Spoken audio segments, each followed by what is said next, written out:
එක දවසක් බොහෝම බියපත් මහලු පුද්ගලයෙක් මුණ ගැහුණා මහමගදී තරුණ පුද්ගලයෙක්. ඒකට මේ තරුණ පුද්ගලයා ඒ බියපත් මහලු පුද්ගලයාව හඳුනගත්තා. මේ තමයි මට කුඩා කාලයේදී උගන්වපු ගුරුවරයා කියලා. ඒ ගුරුවරයා ළඟට ගිහිල්ලා කිව්වා සර්ට මතකද මාව? ඔබතුමා තමයි මට මෙන්න මේ කාලේදී මෙන්න මේ අධ්‍යාපන ආයතනයේ මට මෙන්න මේ විෂය ඉගැන්වීම කටයුතු කරේ කියලා. එතකොට ඒ මහලු ගුරුවරයා තාම සතුටටපත් වෙලා අහනවා දැන් ඔබතුමා මොකද කරන්නේ කියලා.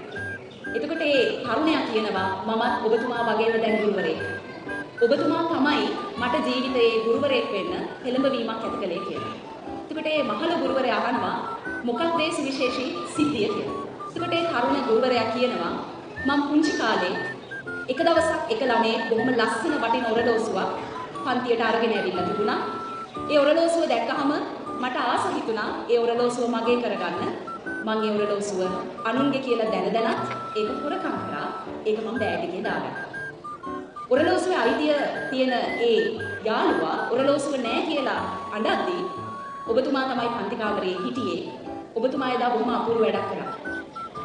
ළමයි හැමෝගෙම ඇස් දෙක තදින් වහගන්න කියලා ඔබතුමා හිමීට හැමෝගෙම බෑග් පරීක්ෂා කරලා මගේ බෑග් එකෙන් ඔරලෝසුව හොයාගත්තා. නමුත් එදා ඔරලෝසුව ගත්තේ මමයි කියලා පන්තියේ කිසිම දරුවෙක්ට කියන්නේ නැතුව ඔරලෝසුව අයිතිකාරයාට බාර දීලා හැමෝටම පන්ති කාමරයෙන් යන්න කිව්වා.